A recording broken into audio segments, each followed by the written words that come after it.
What's up, everyone? Welcome back. It's a Wednesday night, which means it's time for Mythic Conversations. We have a very cool show tonight because Mythic Legions Allstar 6 is in hand, and we're going to be cracking these open tonight. It's a Mythic Pizza episode, which saw a comment asking what Mythic Pizza is all about.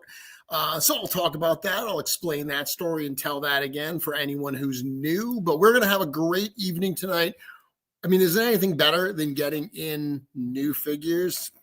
No. That's what we're going to do tonight. We're going to pop these open. We're great timing because I had nothing planned for this evening. And I don't have a whole lot of time to open up these toys. So win-win, right? I'm going to do that both tonight. I'm going to fill a night of content. And I'm going to get to open some new toys live with all of you.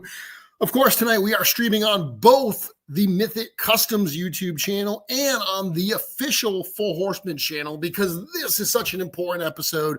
We got such cool stuff to look at that we wanted to double our pleasure and be on both channels. So what is Mythic Pizza? So interestingly, I'm the one that started this concept or this tradition of Mythic Pizza. And it goes back to before I was working as a member of the studio when I was just one of the super fans who had backed that first Kickstarter.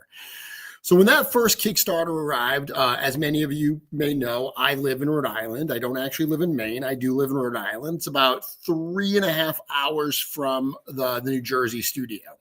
So I got really lucky, and when that first Kickstarter ran, I had backed for an all-in plus some extras, and I just happened to be in the first wave of packages that went out. Typically, because of how close I am, when they send packages from the studio via FedEx, I get them the next day. So I was amongst the first people to get Mythic Legions 1 in hand. And I actually called in sick to work. I ordered a large pizza and I spent the day just eating pizza and opening up Legions figures. And I mean, the first Mythic Legions wave was 34 figures. So when I say I spent a day opening figures, I genuinely mean I spent a day opening figures. It was such a cool, just not process, but it was just a cool memory of doing that. Like, it's something I will never forget. And I've told that story a number of times of getting a Mythic Pizza.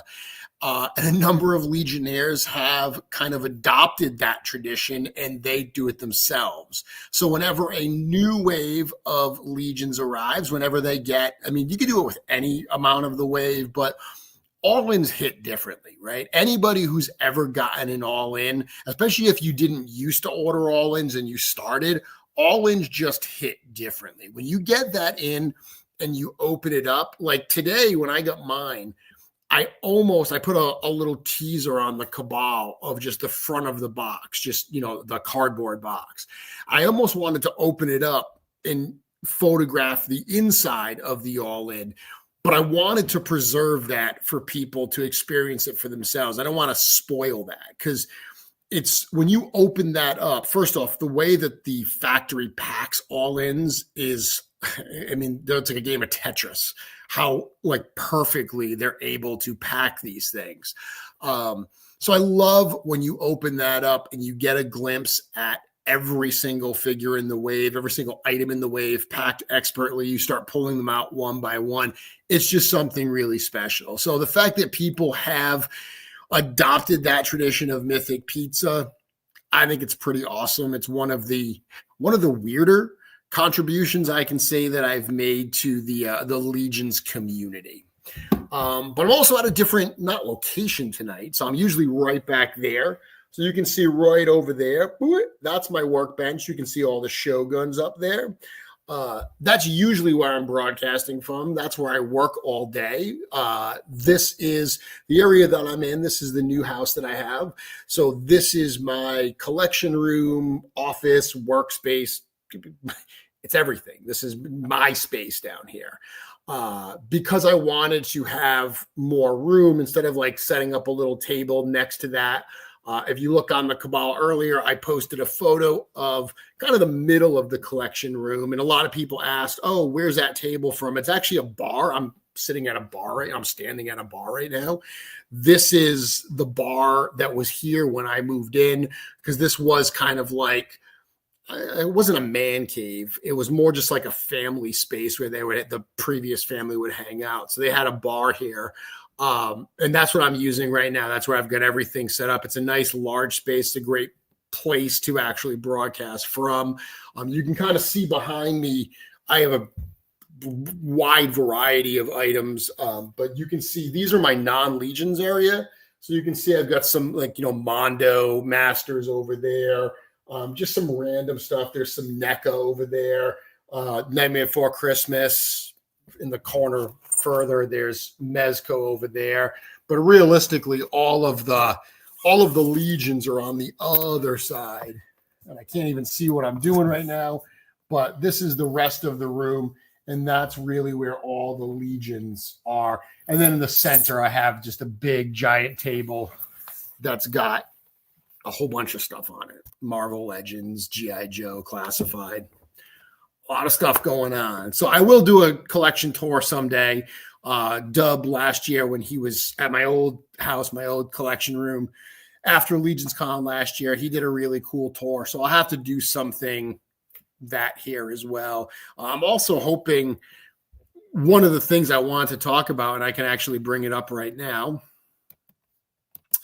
is one piece of news that we added last week is we added a couple different shows to the calendar. So if you go to sourcehorseman.com/events, you can see our event calendar. We added the next show coming up is the 5 Points Festival Toy Pizza Expo, which is in Beacon, New York. That's a cool one because that's going to be the day after the Infinite Legions reveal. And I'll talk about that in just a moment. So that's going to be a fun show. That's like a very artsy type thing. We're going to be there with a lot of the Glyos creators. But one of the shows that we added is a New England show, and it's this one right here, the Great American Toy Show. So the Great American Toy Show, formerly known as ChrisCon, that's one of the, actually, I think this year that's the only New England show we did. Last year we did one in New Hampshire as well with Dan Larson.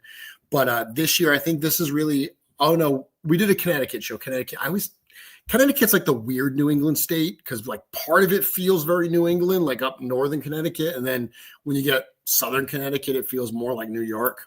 So they're the one I always forget about. But this is in Taunton, Mass. So this is only about 30 minutes from where I live. What I'm actually thinking, the show's on a Saturday. I'm actually thinking of doing a Mythic meetup at my house. I'm not sure if I want to do it the Friday night, which would be the night before ChrisCon, or if I want to do it the Sunday, which is the day after ChrisCon. There's pluses and minuses to both of them. Right now, I'm kind of leaning towards the Friday night, figuring that like some people may be coming into the area for ChrisCon, and that may be better than trying to do it on the Sunday. But I've done Mythic meetups at my previous house in the previous collection room. I think that it'd be a cool thing to do here. So we'll see. That's kind of the plan. But the other thing that I just mentioned is Infinite Legions. So last Friday, we dropped this little teaser here.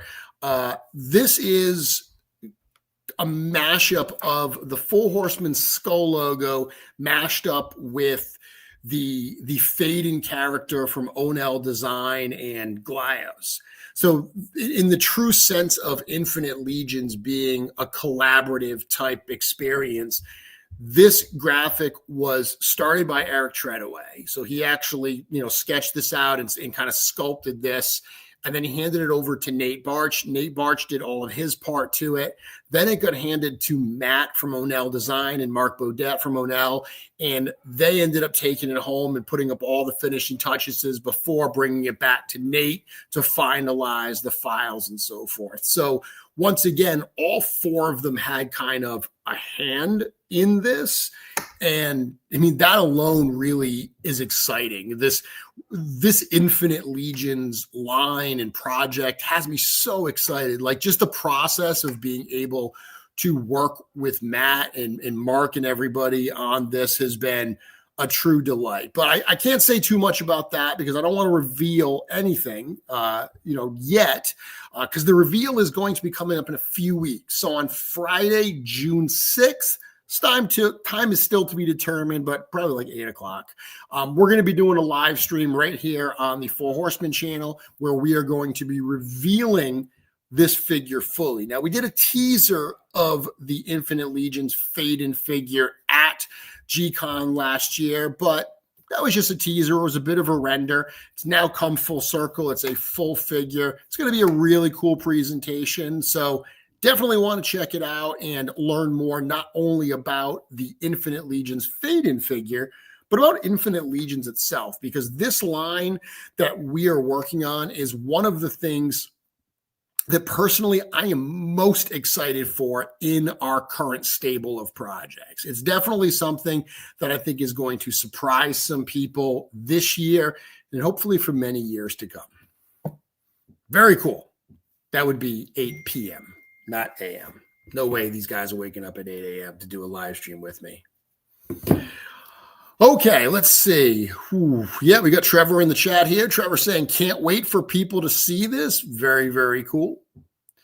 Boba Chuck saying, Beacon, New York. Sweet, that's 25 minutes from my house. Yeah, the prototype for Infinite Legions will be on display at that show, along with a small selection of Legions figures and lots of other cool art and stuff. Let's see. Yeah, Cloud, it's definitely going to be an exciting thing to check out. And again, they're not Glyos compatible. The idea behind Infinite Legions is these are projects that are built using the Legions build system.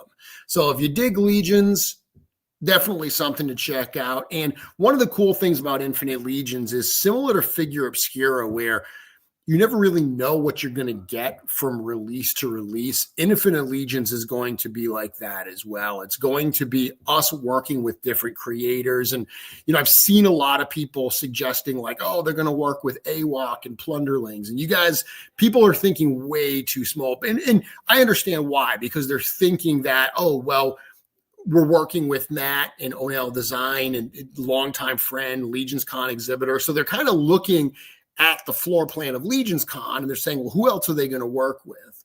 But a lot of those companies, they're doing their own thing. Like, we want to be like this particular project Fade-In, even though it already exists as a figure, it's a tiny little figure. It's a very different kind of figure and format than the Legions build system. And that's the whole idea, is us being able to work with creators to bring their ideas to life through the Legions build system. The example I always use is it doesn't matter whether you buy a Star Wars Lego or a Harry Potter Lego or a dump truck Lego. They're all Lego. It uses a certain build system. That is what this is all about. It is using the Legions build system. So even if you're not a fan of Glyos, or you've never gotten into Glyos, or as Bot is saying, not a fan of the space theme, definitely worth checking out, because even if this particular one isn't up your alley, there's going to be a lot of coolness in variety in this particular line. Ooh. Terrence saying, how accurate is the current release schedule? It's pretty accurate. But we'll have to see what happens over the next 90 days. There's always things changing, always things going on. I just made some updates to it today, actually. Okay, so I'm going down in the chat here because I want to get started. Ooh, let's see. Yeah, Cloud. It's interesting because Cloud's saying that she doesn't have like a personal connection to like Fade-In. Glyos is so interesting because I didn't have a personal connection to them either. I bought my first Glyos at Legions Con a few years ago. It was a Biomasters mutant set. And I loved it. I thought it was a lot of fun, but I didn't dive into Glyos until I hung out with them at PowerCon 2023. I made the very expensive mistake of hanging out with Matt and his crew of Glyos makers. We went out to dinner a few times and we were up until like 2 a.m. And they're such cool people that when you meet people who are just so genuinely cool and passionate about what they're doing, you want to support their art. So that was really how it started. Was I wanted to buy some of their stuff just to support what they were doing. And they're super fun, cool toys. Like once I got a handful of them in hand and I started playing around with them, I realized how different they were than anything else in my collection and how much fun they were. So it didn't take long for me to really get hooked on Glyos, but it absolutely did start out with the people. And I mean, I know that Curtis has made a chart before about how he buys toys. Like, is it a cool toy? Are they good people? And, you know, if you can get in that quadrant where you're both cool products and cool people, that's like the grail that you're looking for. That's what we strive to be. We strive to be very honest, good people as a company so we can try to get into that quadrant because we know the toys are awesome, right? But Glyos is definitely firmly in that quadrant. Okay.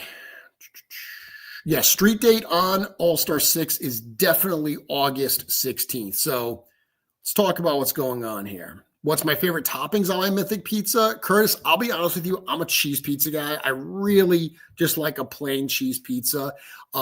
I know that pineapple on pizza is a very divisive topping, but I do like Hawaiian pizza. Typically, however, I will just get a cheese pizza. That's probably my favorite. My daughter's a vegetarian. My wife doesn't eat a lot of meat. So a cheese pizza ends up just like everyone's happy. So that's usually what I get when I order pizza. Let's see. Very cool. Okay, so let's talk a little bit about what's going on with Allstar 6. Allstar 6, the all-ins arrived yesterday. So we have been telling people that, hey, these were on the water. They were on the way. We didn't know how quickly they were going to get there, but these actually went through port really, really fast. So we got them in hand yesterday. And the cool thing, if you saw the video I posted this morning of the shipping team kind of working like crazy, that wasn't even sped up. That's really how fast they work. What happens is when we're pulling stuff, because these are all pre-packed, right? When we're pulling stuff off the truck, I don't do this. When the amazing shipping team and receiving team, when they pull stuff off the truck, they've got to actually pull everything off. So it's not really any extra work to slap labels on everything because there's no differentiation, right? You don't have to pick and pull anything. That's what takes a lot of time. When you've got, I've got 4 skeleton raiders and 1 scally bone splitter and 3 Sir Andrews. When you have to pull those pieces, that's what takes a lot of time. You got to find the right box. You got to pack it. You got to protect it.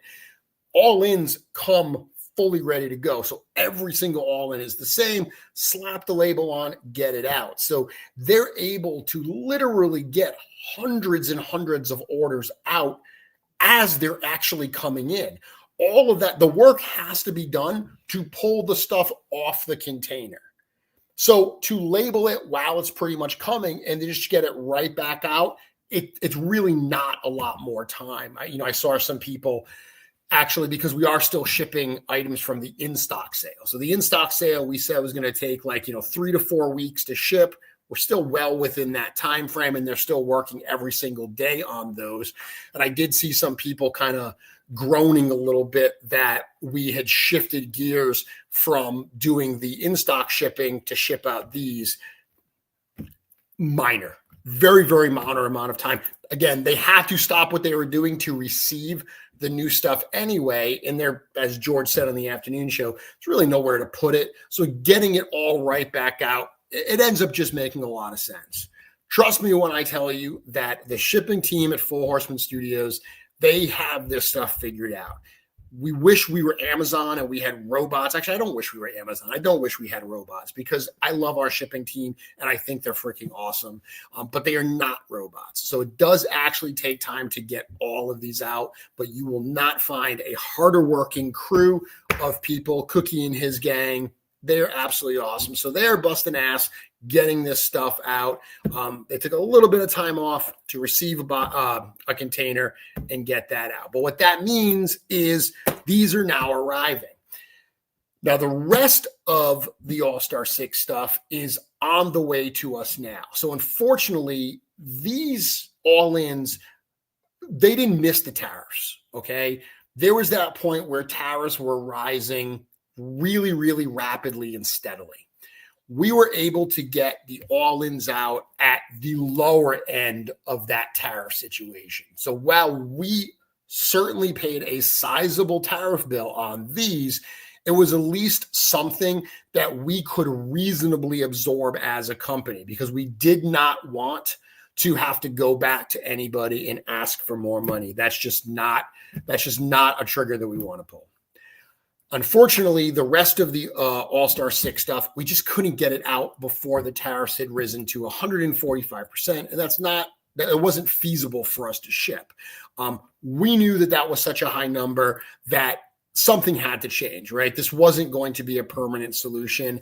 And thankfully, the two sides came together and they put, a bit of a pause on the reciprocal tariffs. There's still a tariff that does apply to these, but it's once again, that we as a company, even though we certainly didn't plan for this tariff when we did this pre-order, it's one that we can reasonably weather. We can reasonably, take this in ourselves. So we did get the rest of the Allstar 6 wave on the water. It's at least going from the factory to the port. Once it's at the port, it gets scheduled onto a boat. It's going to be out the way to us any day now. Beginning of July to mid-July, depending how long transit takes and how long it takes in port, is when we are expecting the rest of the singles. So those single cases, that is what we use to fill. If you order an all-in plus extras, or even if you just order different figures, you don't order anything but an all-in, comes out of these cases. They are cases of figures that's what the crew pulls everything to fill your orders. So those are on the way. Those cases are also what we use to give to retailers for their orders, for their wholesale orders, for their customers. So we are expecting the rest of the stuff in early to mid-July. And as soon as it comes in, immediately we will start shipping those to fill the rest of those orders. We've already got a leg up. We've already started fulfillment because we got all the all-ins out. We will also ship that product out to retailers. As you very likely know, if you know Full Horseman Studios, we very much strive to have all the direct pre-orders out first before retailer street date. Recently with Necronominus, that shipping took us a little bit longer than expected. So there was a little crossover where we were still shipping some pre-orders while retailers had hit street date and started fulfilling. It's really the only time I can remember that happening, but definitely try to avoid that. So for this one, street date is going to be August 18th, I believe it is, which is a Monday. At one point, I think I had said 16th, which is actually a Saturday. It's August 18th, which is a Monday. So that's the latest information we have right now, assuming that everything arrives when we expect it to. Definitely a little bit of a wait, kind of a bummer. We really wish we could have gotten all the singles out at the same time as the all-ins. Had we been able to do that, they'd be almost here and we'd be able to fill orders. But crazy times we're living in right now. I've said this before. We're doing the best that we can under these crazy circumstances. The good news is there is a light at the end of the Allstar 6 tunnel. Some people already have them in hand, and a lot more are going to have them soon. So that's what's going on with that. I will tell you this. If tonight's show gets you excited to pick up any extras of these figures, you're going to want to pre-order those from your local retailer. The all-ins that we sold, and I should say this as well, we're the only ones that sell all-ins, right? So if a retailer sells an all-in, meaning one of everything in the item, it doesn't come packed in an all-in box the way ours do. The only actual all-in boxes are direct through Four Horsemen Studio. So if you are ordering an all-in from any retailer, you're just getting one of every item. It's not technically what we consider it's not a pre-packed all-in. That's worth knowing. The all-ins through Four Horsemen Studios were $495. That's what people paid, plus obviously shipping and taxes were applicable.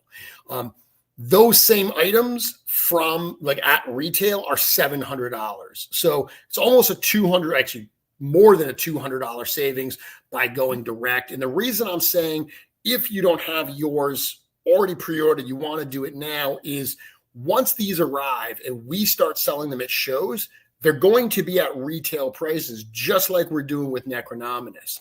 So while the Skeleton Raider was $37 during the pre-order, it's going to be $50 when it's on the table at a show. $50 is what retailers are charging for as well. And some of these have already sold out through retailers. So retailers, once they get the order, they don't have access to get any more. Once they're sold out of their allotment that we pre-ordered for them, that's all they have. So if you wait until these arrive and they start filling their orders, there's definitely going to be some you're going to miss out at. So if you haven't pre-ordered already, there are still some retailers that have them available. If you go to sourcehorseman.com/retailers, you'll be able to hopefully pre-order the ones you want.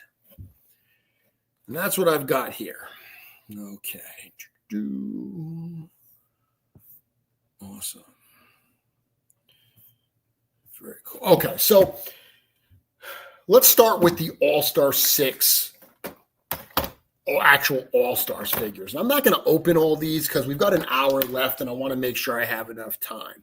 But I did at least want to look at them. So this is the last All-Stars wave that we have planned, at least for this foreseeable future. All-Stars was something we've been doing since the earliest parts of the Mythic Legions line, where it really started as there was so much demand for that first wave, and the studio saw some of these figures that were really going for a lot of money on the secondary market, including some that really just been like dramatically under ordered in that first wave. So they decided to do a small reissue wave of what was 6 figures as part of this Mythic Legions All-Stars. All-Stars 1 is the only All-Stars wave that was selected purely from the studio. Later waves actually involved fan voting, where fans got to vote on the figures that they wanted to see reissued. Later All-Stars waves included some, special editions that the studio selected, reissues of the Trolls, for instance, or just unusual things that got added, like Deltagar the Destroyer and Egalis 2. PowerCon debuts started coming out in All-Stars. And then in All-Stars 5, that was the All-Stars 5+ wave, where we had got to the point where we realized that a wave of largely straight reissues was limiting all the things we wanted to put out there into the line. So All-Stars 5 included a number of brand new figures that were being available for the first time. That continued with All-Star 6. So All-Star 6 was very much a continuation of the Necronominus wave from that previous G-Con, but it did have 4 different All-Stars, including the first ever All-Star alumni in Sir Ignatius. So Sir Ignatius was from the first Mythic Legions wave, Mythic Legions 1.0. This is also one that was reissued in that first All-Stars wave. I said there were a couple figures that were dramatically under-ordered. Sir Ignatius is one of them, largely because of his paint job. Like in those initial photos, he looked like a knight in just white armor. They didn't really capture the pearlescent type paint job on his armor. So when people got him in hand and they saw fan photos, they absolutely went like over the moon for this figure, but it had been ordered in such low numbers. There were very few to go around. So price went right up. This was one of the ones the studio selected, and it's one of the ones that fans voted, or the one that fans fans voted for as an All-Star alumni in All-Stars 6. Now, I have all 4 of these All-Stars figures. This is one I'm super excited about keeping and opening because it actually has a very different color look than the original figure. And we've seen this in other figures as well. The Sir Owain All-Stars figure from a few years ago is superior to the original Sir Owain, especially around the like flexible pieces like the waist armor.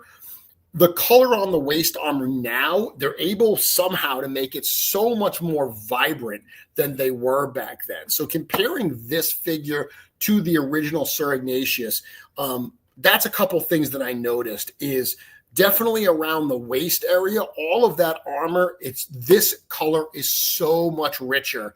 The paint apps are so much crisper than the old one. And even the armor itself, this one actually looks a little less pearlescent than the original and just a little more shiny, like a little more armor-like. I kind of like the pearlescent of the original. It's weird. I like the paint, like crispness of this, but I like the pearlescence of the first one a little bit. But I love the fact that they're actually a little bit different because to me, this gives me something that I feel like is brand new for my collection. So this is one I'm super excited about. Okay. And again, I'm not going to open these. Just there's not a lot new on it. Gorthok the Shadow Orc, just a really cool figure. I have a few of these in my collection, but I love the fact that you can build out a bit of a Shadow Orc army. Comes with 2 different heads. You can certainly display them differently. One of the things that's really cool too is Gorthok is an important named character. He was the Legion of Erether's representative at the Covenant of Shadow. So he does play a role in the story. He does play a role in the book. He commands the Shadow Battalion, which are made up of the Shadow Orc Grunts. So the Shadow Orc Grunt is a figure still available at Store Horseman. That is part of the reinforcements wave. This is the commander of that group. So you get this, you've got the commander. You can certainly get extras to swap the heads on to build out some different Shadow Orcs. You can get some of those Shadow Orc Grunts to further build out your army.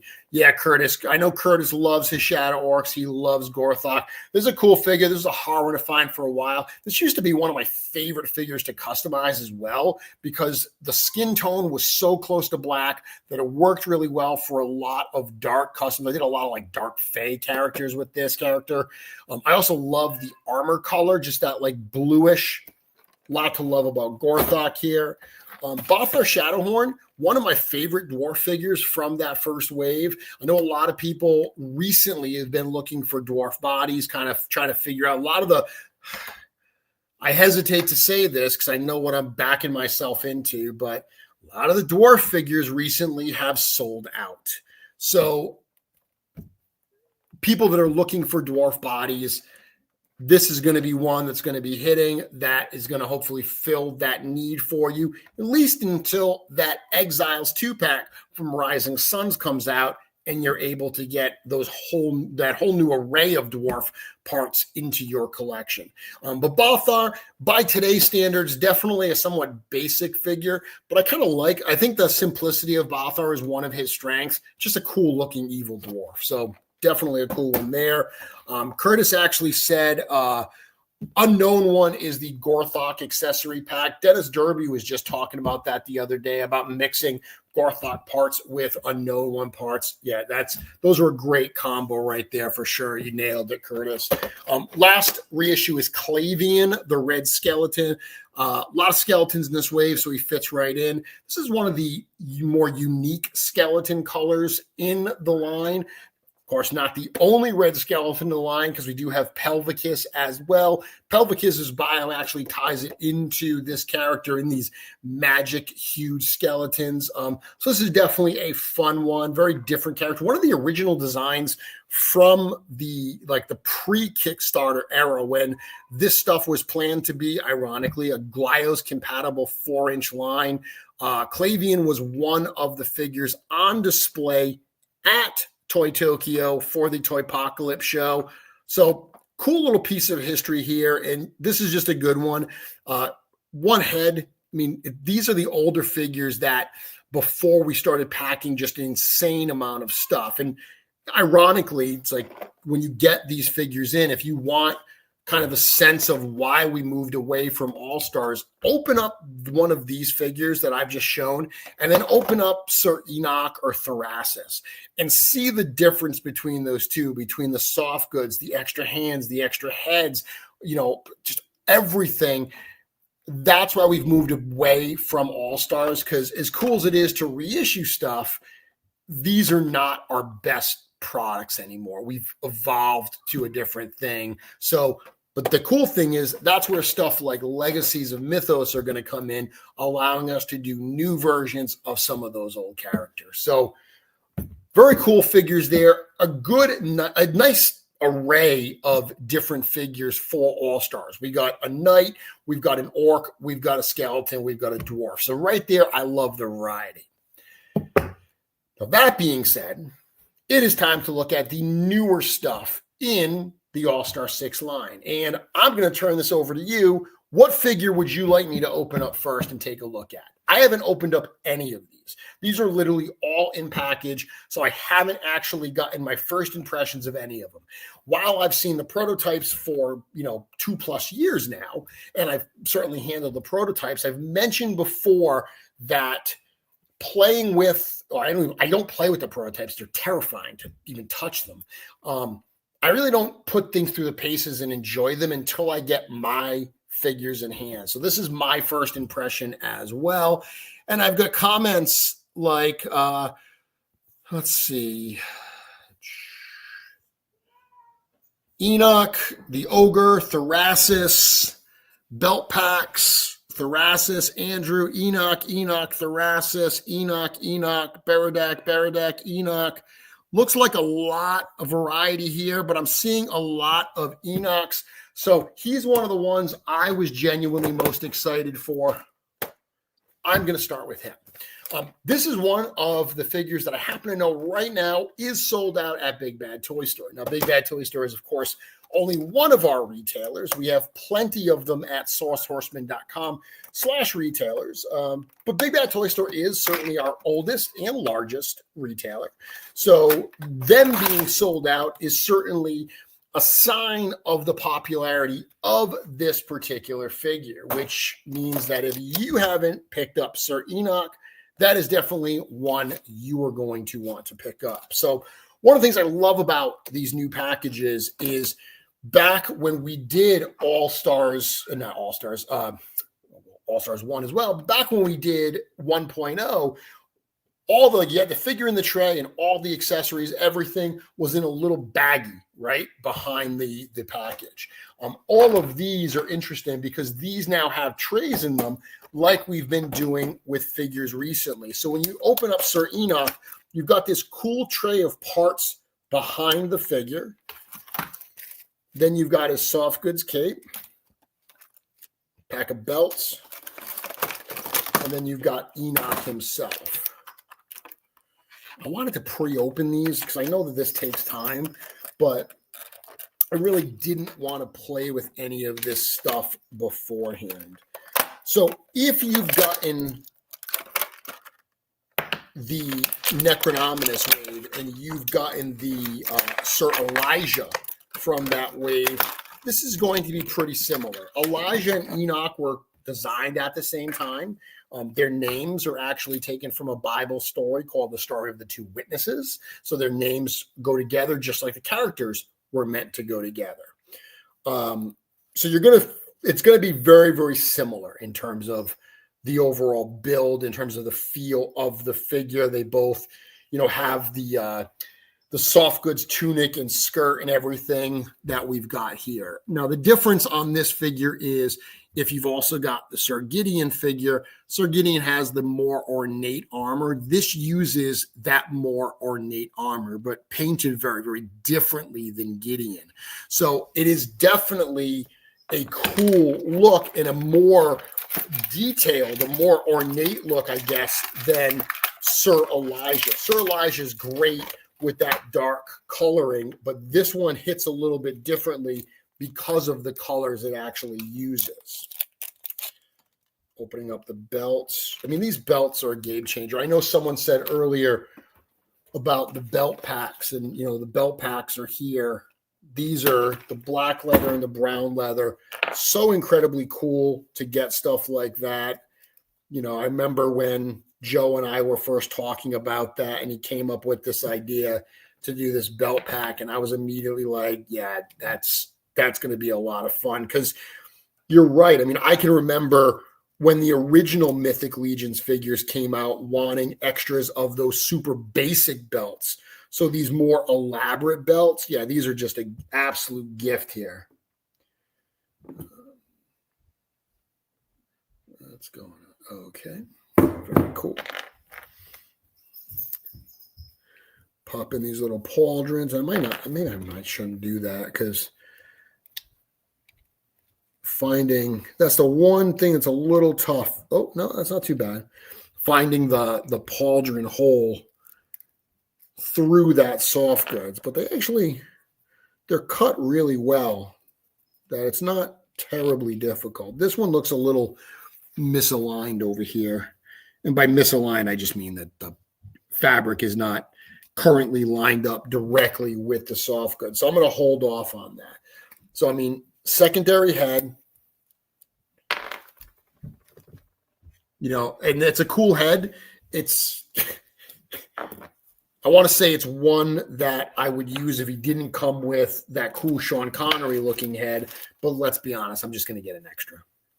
We're going to get an extra, and I'm going to display both of them, right? And this here, I mean, this is super cool. So this soft goods cape is real high end. And this was something I remember when we were designing this figure, because we wanted him to look different than Enoch, So what do you do on the figure that's different than Enoch? And that idea to say, well, hey, what if we give him a cape? Seemingly such a simple request, but definitely this is a high-end premium piece, certainly added to the cost of this figure. I'm not embarrassed to tell you that this figure 100% should have been a deluxe figure. The costs on this figure should have made it deluxe.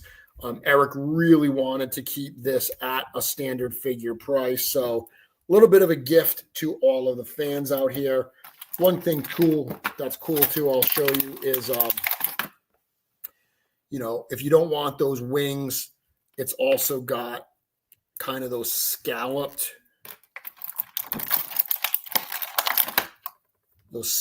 pieces as well. So you've got a few different looks that you can achieve on the helmets there. Two different neck pegs in here as well. I know some people are going to ask, why two different neck pegs? It's because one of the heads looks better with the short neck peg. One of the heads looks better with the longer neck peg. Honestly, I can't remember exactly right now which one is which, like which one looks better with one versus the other. I just know that's the answer, that because one looked better with the other, we wanted to make sure we gave you both options to use for your display. So you can make that choice however you want. And you're not like, okay, well, one looks really good, the other one's a bit more of a compromise. Very cool shield there. We've seen this shield before a few times. I mean, this is the same base shield that came with the War of the Aetherblade 2-pack, the Gorgo and Attila 2-pack that had the big design faction logos on it. This just uses the boss there, totally transforms the look of that shield. So very cool. You put that cloak over him. And again, I'm going to eventually get those pauldrons on, but for the sake of speed, this is a great figure. And if you've gotten any of the knights from the Valiant Knight through the Armory Knights, through the Necronominous wave, you know what to expect from the posability of this figure. Single joints, tons of range of motion, both in the arms and in the legs. This has got, I see people all the time that say, does this have the new Valiant Knight articulation? Sir Ignatius will not have it because Sir Ignatius is a reissue of that first figure, but everything else on here, everything else in the wave, all these other knights that we're going to look at, absolutely has that kind of articulation. So loving that figure. Very cool. I did see a lot of Thoras on there. I'm going to wait on Thoras because he was probably the other one I was most excited for here. So I'm going to hold him off for a little bit and not just jump in from him to another. I am going to do another one of the not another one, but I'm going to do a bad guy now. I just grabbed this one here. I'm going to do Scally Bone Splitter. So I hope you don't mind while I'm opening if I tell stories, because if I don't, it's going to suck and we're just going to sit here in silence while you watch me look at a toy. That's not fun. Once again, got the cool little back tray going on. So Scally Bone Splitter was not supposed to be in this wave. Scally Bone Splitter, originally the dwarf head, like we already had the dwarf limbs, right? Because the dwarf lower legs, those are on the tuberculi. So we knew we were starting to build the parts for a dwarf skeleton. And we weren't going to do it. We were going to put this actual head.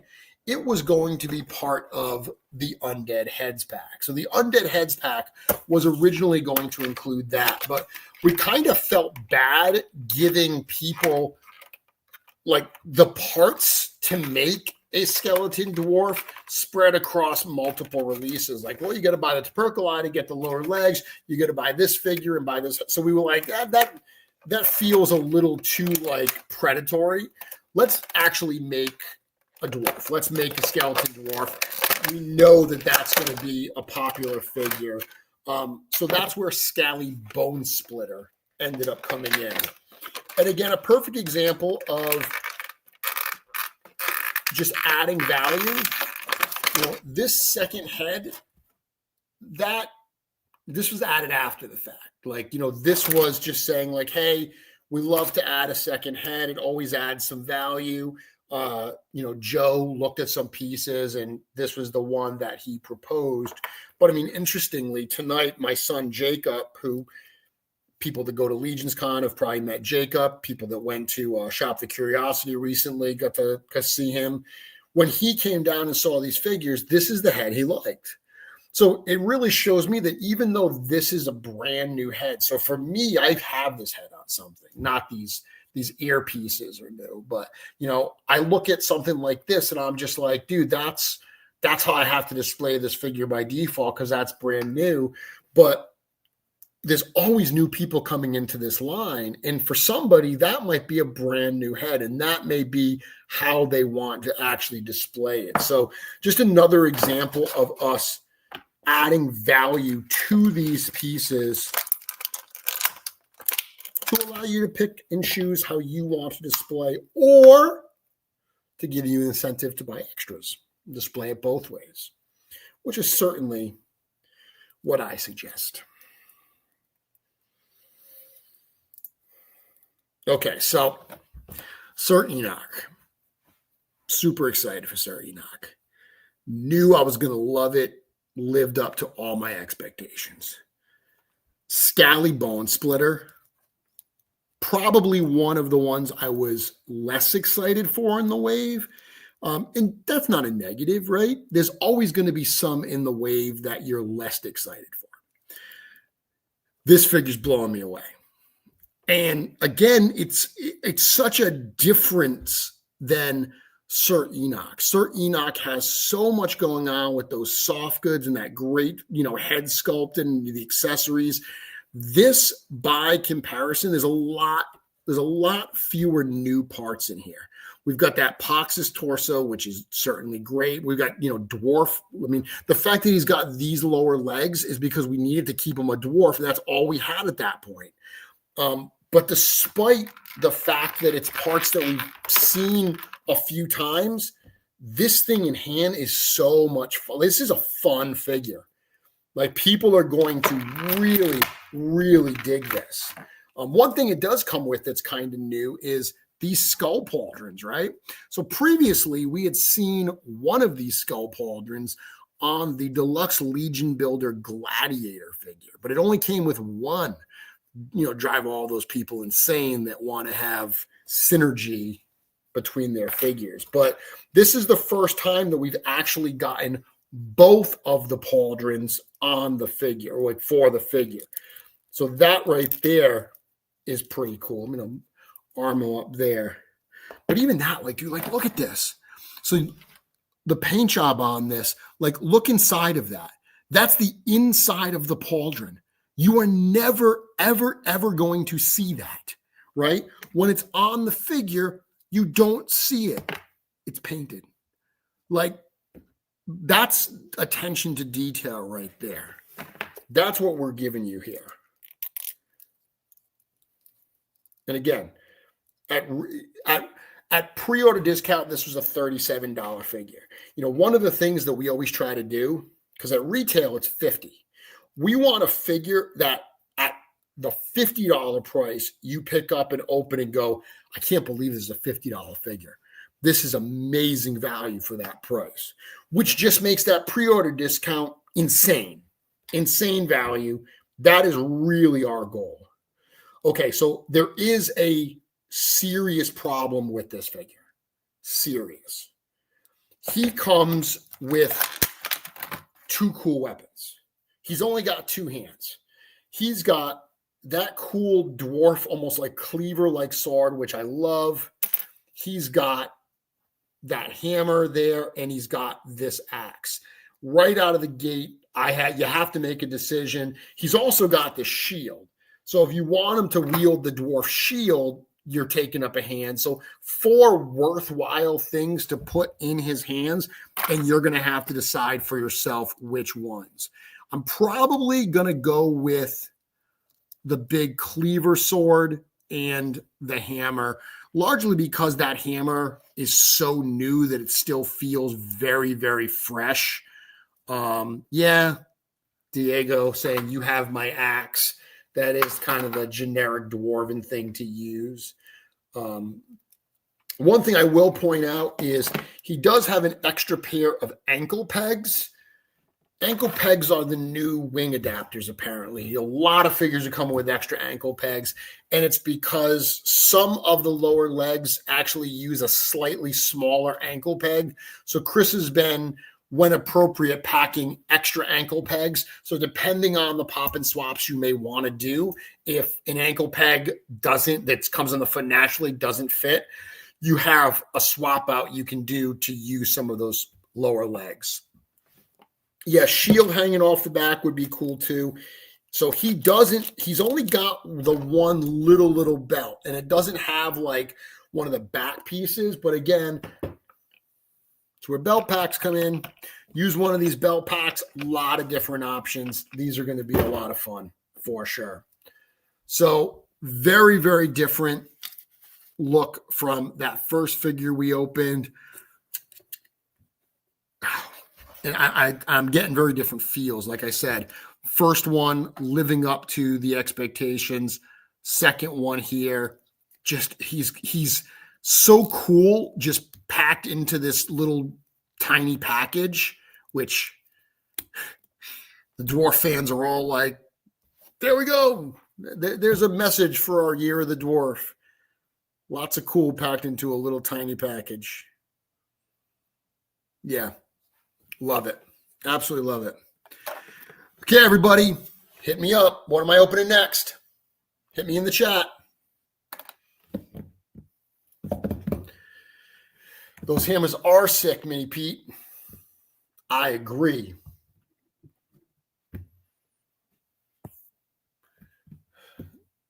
G is saying another year of the dwarf. And I've got a vote for Thoras, a vote for a sandwich. Barodac, Andrew, another Barodac, another Andrew. Ooh, we're close there. Ooh, another Andrew, a Thoras. So we've got a little bit of a tie here. Raider. Tell you what, I'm going to open up Sir Andrew. I'm going to open up Sir Andrew next. So this is one of those figures where the story behind it makes it cooler. So we all know Joe Vassapolo. We've seen him on the show lots and lots of times. Joe has contributed so many things to these particular figures. Joe pulling the parts for the Legions Con figures, for instance. He routinely has added pieces that make those figures better. But this was a figure while we were working on the Necronominus wave, because when we did the Necronominus wave, we had all these parts. Like we had the faceplates for Elijah and Enoch. We had the faceplates. This faceplate, this helmet, it's the same construction as the Sir Adalric figure. So we had the Adalric head and we had this head, and we knew we were going to hold stuff back. So doing the Necronominus wave and the All-Stars wave was kind of an exercise in, well, what do we put in the first? What do we hold back for the second? So we were in some ways planning out All-Star 6 while we were designing Necronominus. And right out of the gate, we knew we were going to have another knight figure. And he said, I want Joe to design this. Joe loves knights. Like knights, Joe loves a lot of things. Joe loves dwarves, but Joe is big into knights and heraldry and all that stuff. So he knew that we wanted to let Joe design a figure. And the character, Sir Andrew, so it's named after Joe's son, Andrew. So there's a bit of a tribute there to his son, which is obviously always nice and touching. But besides that, he decided on all the parts, figured out what he wanted to do, was blown away when he was told that he could add soft goods to it. And he came up with some really interesting and unusual soft goods pieces to include with this. And he decided to paint it like Sir Galeron. Sir Galeron. Joe Russo was asking me recently how to pronounce it, and honestly, I don't know. But I think he said that Cornboy had pronounced it Sir Galeron in the original Kickstarter, and what Cornboy says goes. So if Cornboy says Sir Galeron, so do I.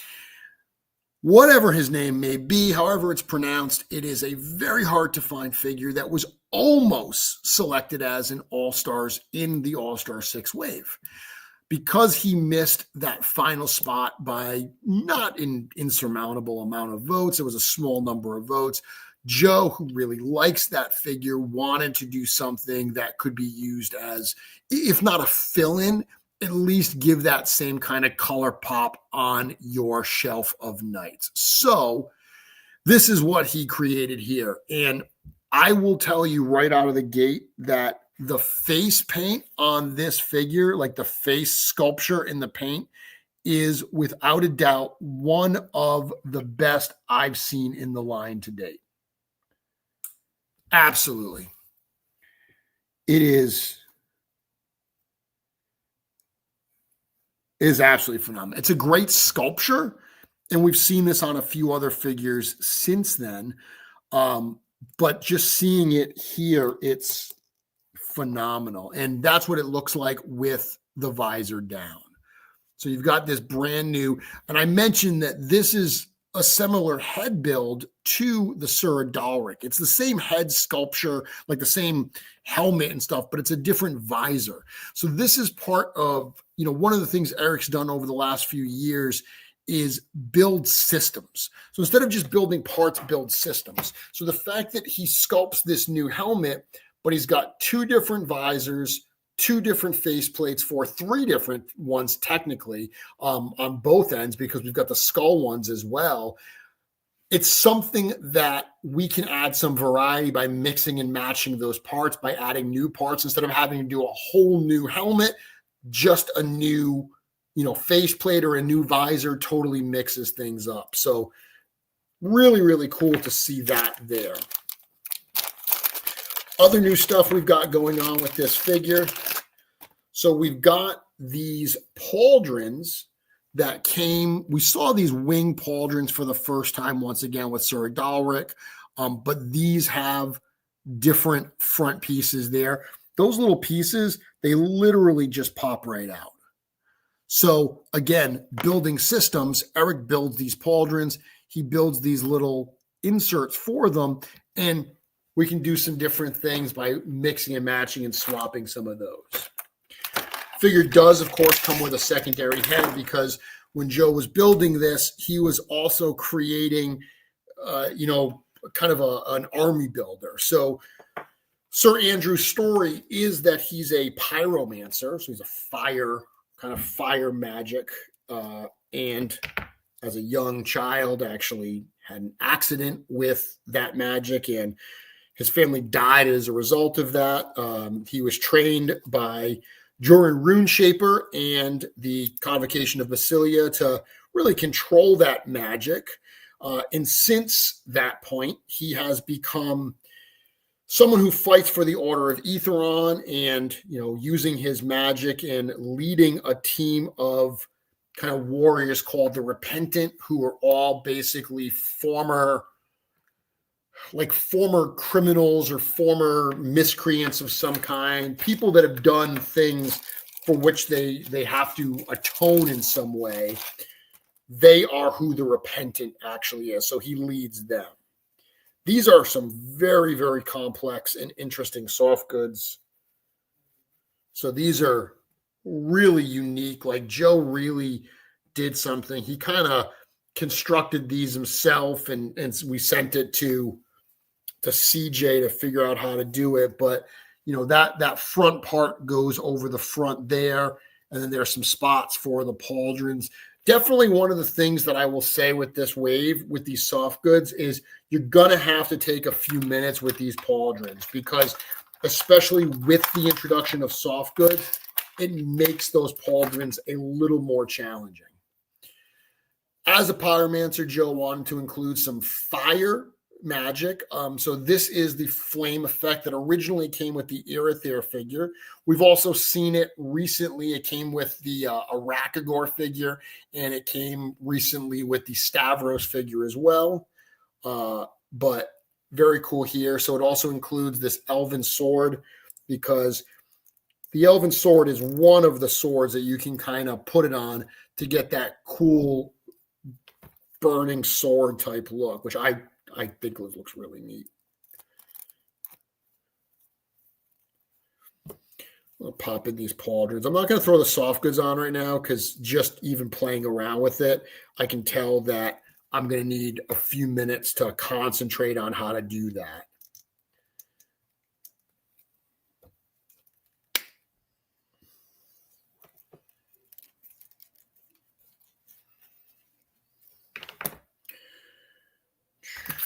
Looking for the shield handle.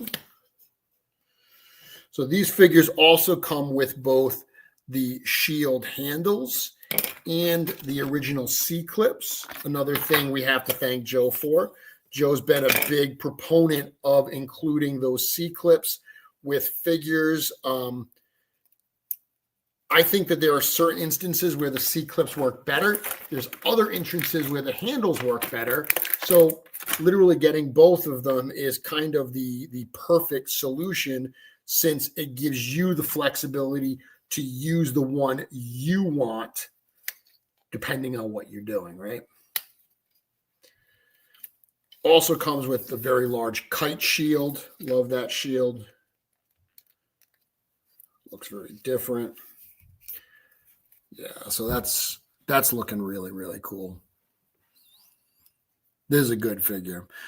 This is another one that is actually currently sold out on Big Bad Toy Store. So another one.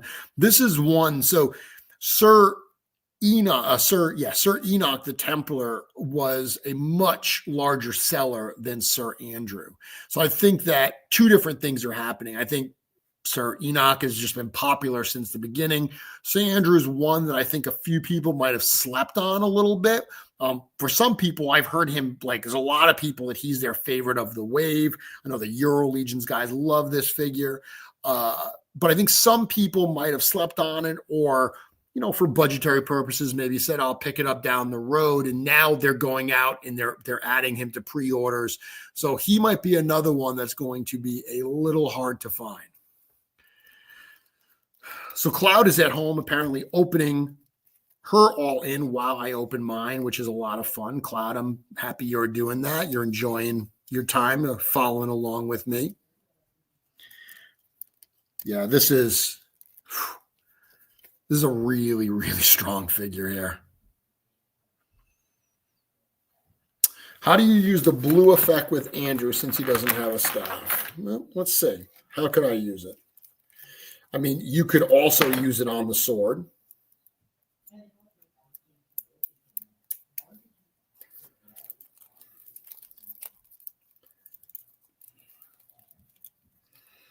You could use it on the sword like that. I mean, there's different things you can do. You can also maybe give him one of the kind of casting hands. Let's see how that looks.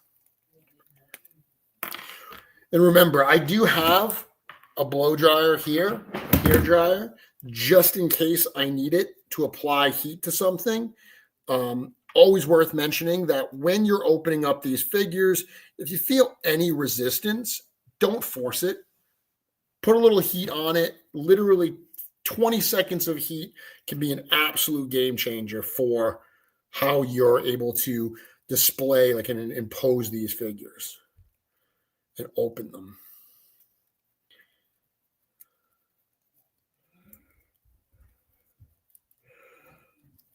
So, I mean, you can do something like that where you position this around his, how do I get it? Around his arm.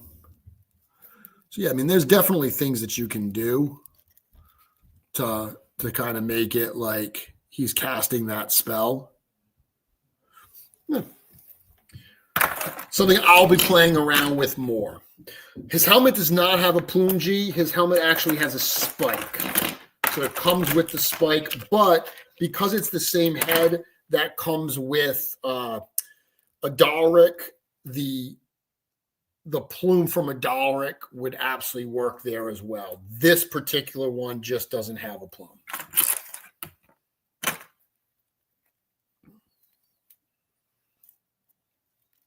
Very cool. Even just position like that with that hand out like that. Oof.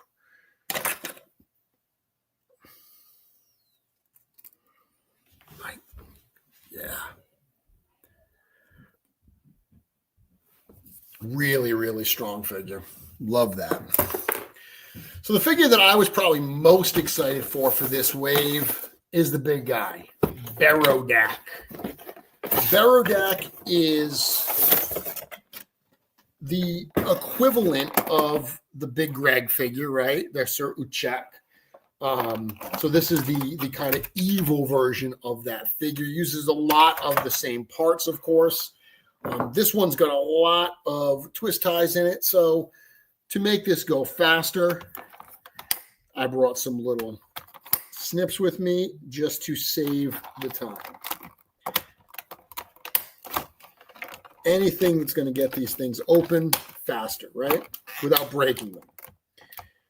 So one of the things I love about Barodac is, not only do I just love the color, we've mentioned before that when I got to stop for a second. Like the way this is packed, these little spikes there have like little pieces of plastic, little plastic cylinders on top of them so they don't get damaged. And on top of that, you've got this whole other like plastic piece there. So there's a lot of protection in this figure to make it so it arrives to you and can be opened in good condition.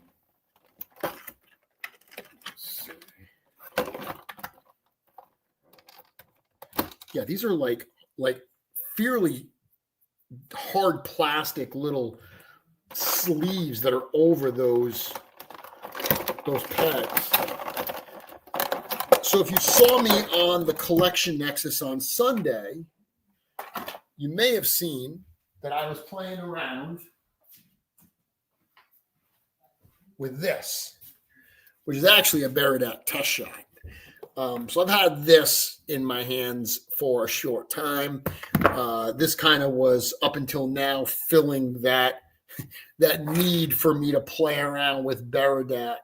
But very, very excited to have this particular figure in hand, because the idea of this figure being the twin of Belualith, I think is a lot of fun. One of the things that I'm so excited for having been able to do is, contribute to the lore of these characters and add more members to Necronominus's weird children.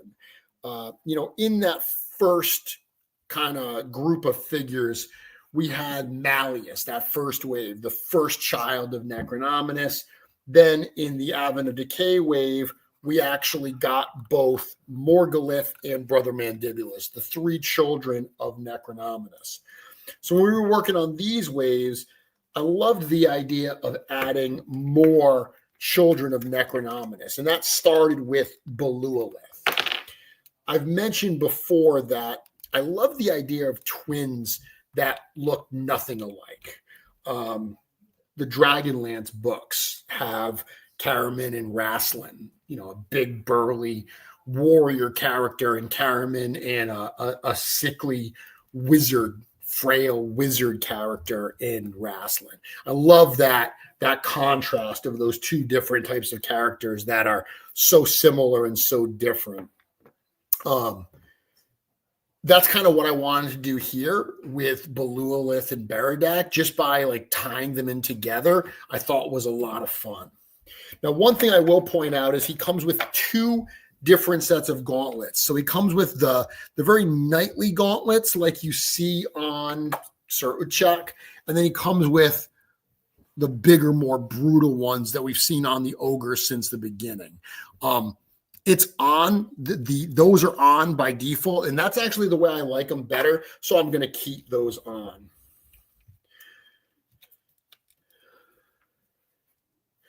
So, well, head just popped off. Easy peasy. I just grabbed the head and it just twisted it the exact right way, so it came off. Super easy. Pops right back on. So like the Sir Uchak, this chest plate here does come off. It's not really clipped on or anything. If you want it to stay on a little tighter, one thing you can do is take a little tiny piece of blue tack, just put it right there, pop it on, just a little tiny piece, just so there's something actually holding it there. That would certainly help. One thing I will say is the pauldrons on the Sir Uchak, they're a little flimsy. Flimsy is the wrong word. They're a little loose. They pop out very, very easily if you're fiddling around with it too much. Again, tiny dab of blue tack fixes it. It's a super, super minor thing to fix. This one feels actually tighter in there. It's a little more solid. Comes with that absolutely insane sword that we first got with the dragon figure, Arakagor. So very, very tight hands. So what I'm going to do is a little public service announcement. His hands are really, really tight. I can't get the sword in. So rather than forcing and potentially breaking, I'm going to give it some heat.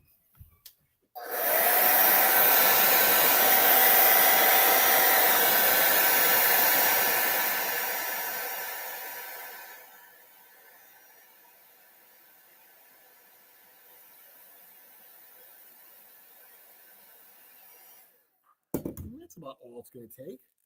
Now that hand is far more flexible, and I can just put that sword right in there. Once it cools, be nice and tight.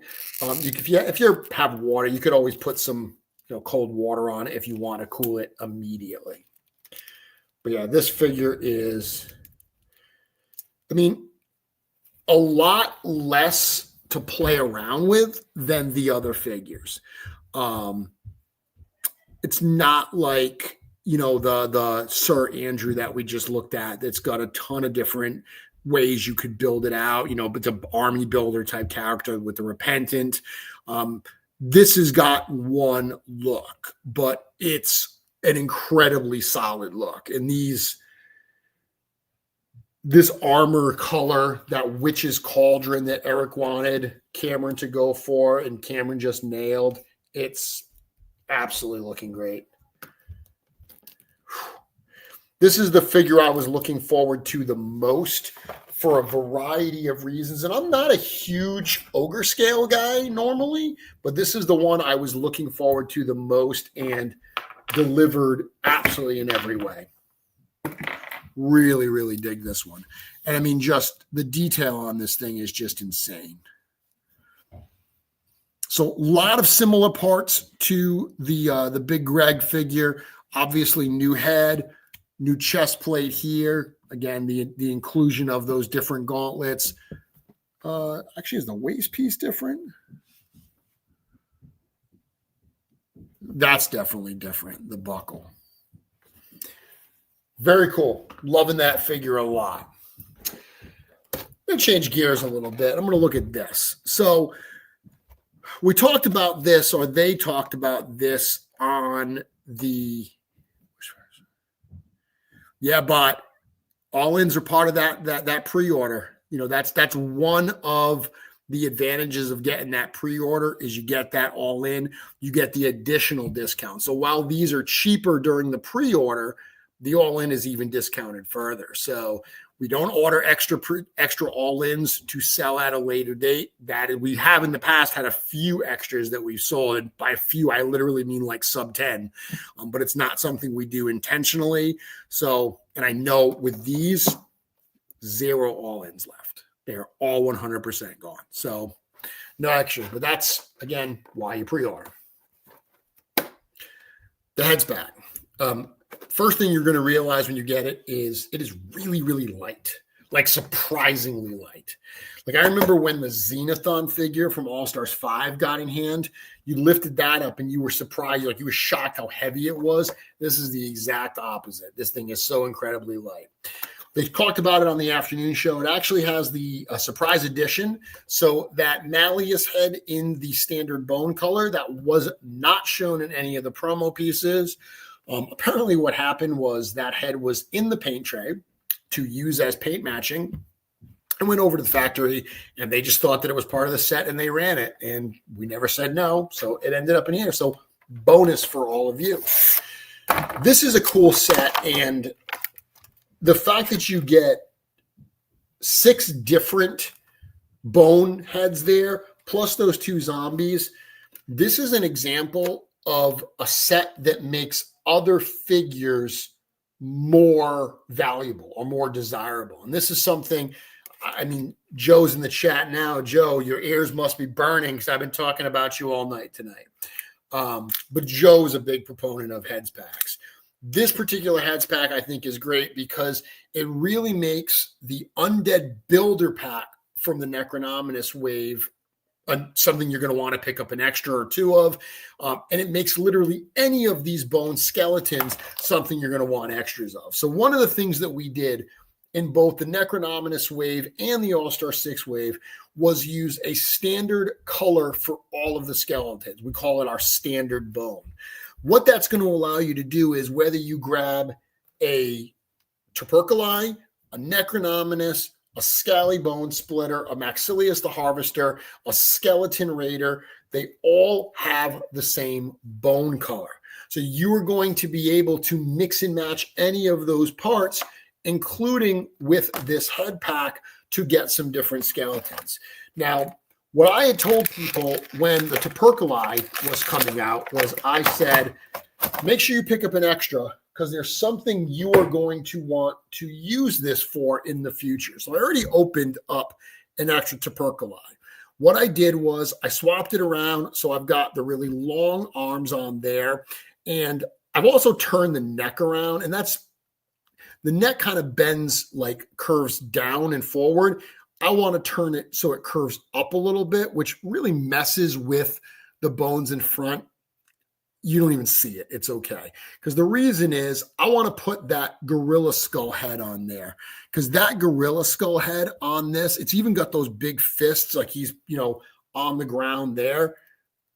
I think that is looking so incredibly cool. Like this is absolutely one of the things I wanted to do. And it's also how I'm probably going to use the wings. So these are the exact same wings that we see in the Necronominus figure. And fair warning, it's $8.50, so I'm not going to be able to open up all these figures tonight. I'm kidding. I'm just going to stay late. That's the warning. The warning isn't we're going to get all the figures. The warning is you're going to be here a little late with me because I got more toys to play with. Okay, so first things first, we're going to get some more heat on these.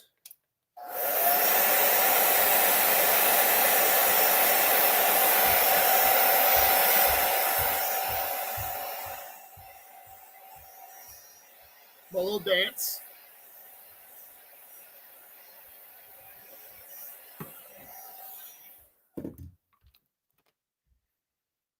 Just want to be able to move those. Oh, it's tight. Oh, not enough heat on that, apparently.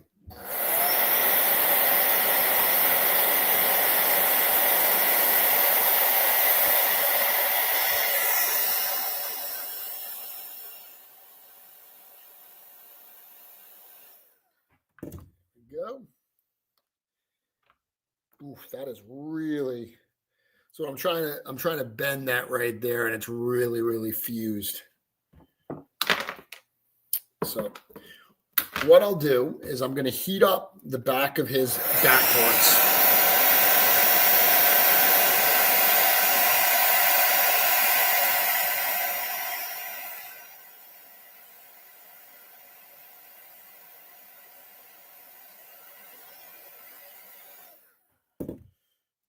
Once I put this in, I'll have one of the things is that peg is so small, it's hard to really get like a handle on it. But once it's actually in the figure, oh, that is tight. That might actually be a situation where that joint is a little fused because I cannot move that. But we're going to plunge forward and you're going to get the point. Oh my goodness, is that cool?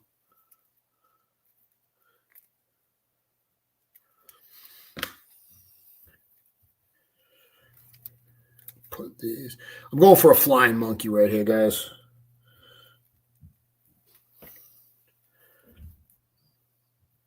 Something I had wanted to do as soon as I saw all these parts. This is one of those, all the way back to that first Mythic Legions wave where I would be planning the customs that I wanted to do before they actually arrived. This is one I really wanted to do, this crazy looking flying monkey. Yeah, JG, I usually use hot water as well. Just tonight, it's for when I'm doing a hour and a half, 2 hour live stream, the water's going to get cold. So a blow dry ends up being better for something like this. But how cool is that, right?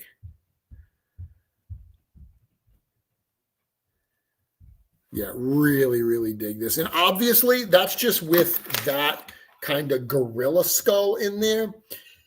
Any of these head packs heads are going to work in this. So if I pull that off and I decide to use, now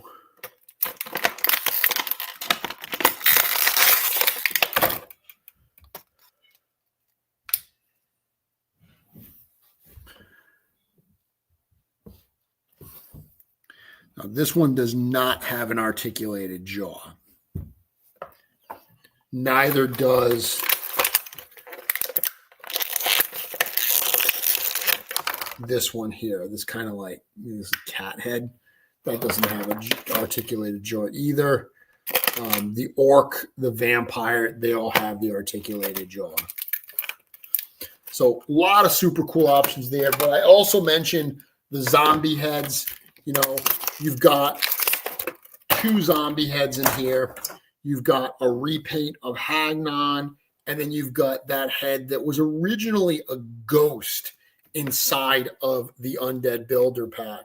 But it's such a good-looking head with such cool details that it was almost a shame not to have it painted. So putting it here, having it painted like this here, just looks so incredibly cool.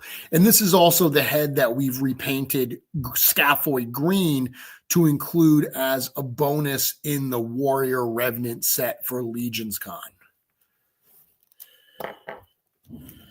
And then, of course, if you want to go Hagnon, there we go as well. This was a head. I repainted the Hagnon head very, very early on after Advent of Decay arrived. And it was such a great sculpture. It always, again, felt like a shame to me that the paints weren't applied to it to really bring out those details. We saw it painted for the first time in the Frankenstein's creature set from Figure Obscura, and we see it here as well. Actually, we saw it here first, but we got it in hand with Frankenstein first. So lots of great options there. So much to be excited for with this. Looking on the table, I've got a couple figures left. I've got Skeleton Raider, I've got the horse, and I've got Thoras. So let's open Skeleton Raider. So Skeleton Raider was one where we wanted to do, and I'm going to clean this up tomorrow. Like, I'm looking at the mess I'm making, and I'm just already like, no way I am cleaning this up tonight. It's kind of like a Joe Vassapolo, like Jeremy pop and swap night. But unfortunately, instead of me just going home in the morning and Joe being left with it, I have to actually clean it all up. So I much prefer it the other way, Joe. But I always do feel bad. If it means anything, I feel bad that I leave you with all that stuff. So with this particular figure, and I know a lot of people have been asking whether or not this helmet can come off to be used on the legendary barbarian. So this helmet is not easily removable. It is glued on, but it is a separate piece. So with some heat and force, you should be able to get it off, but I'm not going to do that tonight because it didn't just pop right out. So,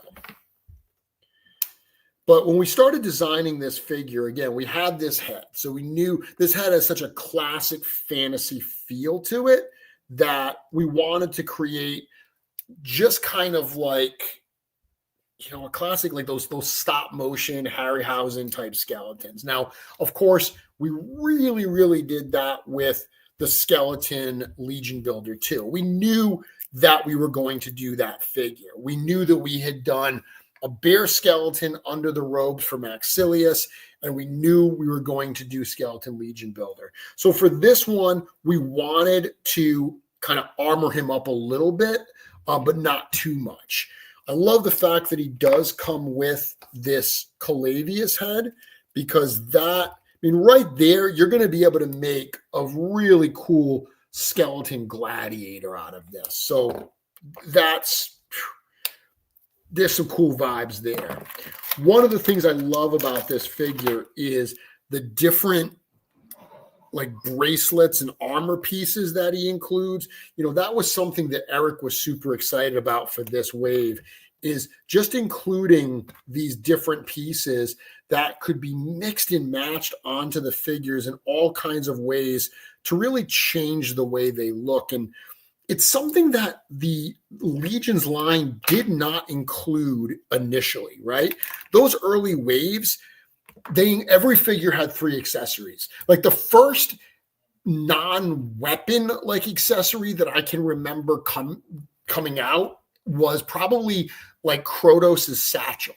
And I remember that when that first came out, I was like, this is so cool. Because prior to that, I'd been using, big surprise, a lot of Lord of the Rings parts to add things like bags and extra belts and stuff like that to the figures. So getting that on an actual Legions figure was like game changer. Now that we're seeing all these different bits and bobs for you to outfit your characters, I really think it's going to add just a ton of fun and display options for people who like these figures. Again, another figure with a lot of different options. He's got, besides those wrist things, he's got, different shoulder pads. We've seen these before. He's got a different loin piece, the wooden shield. He's got that Kopesh sword. So lots of different things that you can use, that you can display these figures with. A lot of different options for you. Plus extra hands. He's got the mace and all those extra hands. Again, like I said at the start of the show, compare any of these figures to the All-Stars reissues, and it's absolute evidence of what I'm saying, where it's like these older figures, I mean, the newer figures are just so incredibly stacked that this is the type of stuff that we're really excited to be putting out. Like, we feel really good about these representing the line, because that's the thing I always think about is, if you're someone who's been in the line for a long time and you pick up a Clavian, it's cool to say like, oh, I've filled that hole in my collection. But I always think about the new fan who comes up at a toy show. They come and see us at Toylanta or IshCon or whatever, and they are buying a figure for the first time and they pick up a Clavian. I still stand by that figure and think it's a great figure and worth every penny, but it does not have the wow factor that these newer figures do. And that's really, I think, important. That's what we want, is we want people to just be so blown away by these figures and what they get out of the box.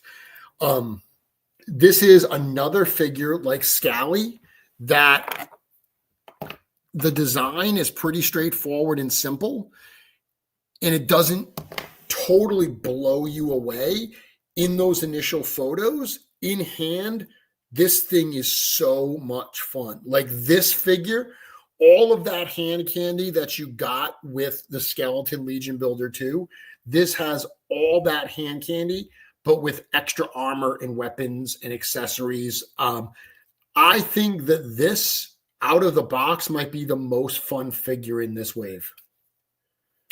Yeah, this figure is a ton of fun. Oof, I'm going to spend some more time with him for sure. For sure. Okay, and then there were two. Let's go to the horse, the controversial horse. We did an interview, as I mentioned, on Sunday on the Collection Nexus, and they actually asked me a little bit about the drama with this horse. Those who were around may remember that initially this horse was shown. It was meant to be a Templar horse, and it was shown with a full hood, which unfortunately made him look very much like a clan horse. We didn't want any association with that, however unintentional it may have been. So we made the creative decision to distance ourselves definitively away from anything that could be construed as that. So the downside is if you really wanted a Templar horse with the hood and the crosses and stuff, we're not giving that to you. But the cool thing is we are giving you this, which I think actually fits better in the world of Mythos. The Templars have always been kind of a weird part of our story. And, we've said before that they're not meant to be Templars in the sense of our real world Templars. They get their name Templar from the Temple of Aetheron, which is supposedly the final resting place of the golden god eagle Aetheron. So the Templars are the sect of Aetheron that kind of protect that. That's where that name comes from. And the cross is not meant to be the cross of Jesus Christ. The cross was meant in our story to be a very simplified version of a cross, a very simplified version of a sword. So it was meant to basically be a simplified version of the Heaven's Brand sword, just like the pattern that's on the Baron Valagar was meant to be a simplified version of Alethea's form. So obviously at the end of the day, we want people to buy the toys because they think they're cool. And we know that when people can make a connection with a toy to something they recognize, like a Templar Knight, that may get them into the line. It's just like what we used to do, or what we still do with the PowerCon figures. Getting someone into the line because they recognize an association with a character to something they already know is a great way to get them introduced to Legions. And then once they're introduced to Legions, hopefully they start getting into other things. You can actually, speaking of PowerCon figures, you can see those are right behind me. That's actually a run of PowerCon figures. But I'm going to open this. So, still got some ties there that I didn't cut off.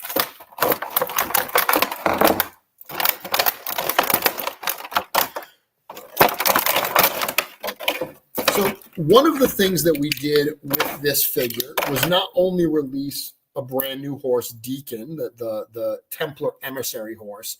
We also did a very kind of sly way, subtle way of reissuing one of the first horses in the line, which was, and I'm totally drawing a blank right now, Erethyr and, oh my goodness, I'm totally drawing a blank, Balius. Erethyr and Balius. So that first horse, Balius, was so hard to find after it came out because it wasn't a bad seller, but it didn't sell like what the horses do today. But then when it got in hand and people started playing with it and they started realizing how awesome it looked with the Mezco Conan, for instance, or many other figures, it started crossing toy lines. Like a lot of people who didn't necessarily buy a lot of Legions started buying it. So it went really fast. It was really hard to keep. We used to bring them to shows and they would just fly off the table. So the great thing is when we did these kind of, white Templar style soft goods, Eric had said, I really would love to put them on a brown horse. And that was kind of that aha moment where we said, oh, if we're going to put them on a brown horse, let's just make it Balius. Like, let's just reissue Balius underneath all of the soft goods. So it also comes with, on the figure, it's got the plastic, the blanket that's under the saddle, but it's also got a soft goods one here, just like Bishop did. Bishop had the same thing where it came with the plastic one, and it came with the soft goods, and it's also got the mane, so you can turn it into Balius. It's got the weapons that originally came with Balius and the bridle that came with Balius as well. Those are all things we've seen before. This is super cool. So this, and as I mentioned at the time, this does still have the cross on it because this wasn't one of the things that was problematic. So we weren't trying to get rid of the crosses. It was just the way they were used on that figure. This looks great. It's not going to be a big surprise for anyone that has any of our horses. It's a horse. I mean, like I said, it's literally a Balius underneath all those soft goods. The soft goods are the heroes here. CJ continues to do just an amazing, amazing job on the soft goods for the figures, and the ones that he did for the horses with Bishop and with this are just absolutely incredible. So this particular horse, while it's meant to be a Templar emissary horse, Deacon is actually the horse of this character here. So it is meant to be Sir Enoch's horse.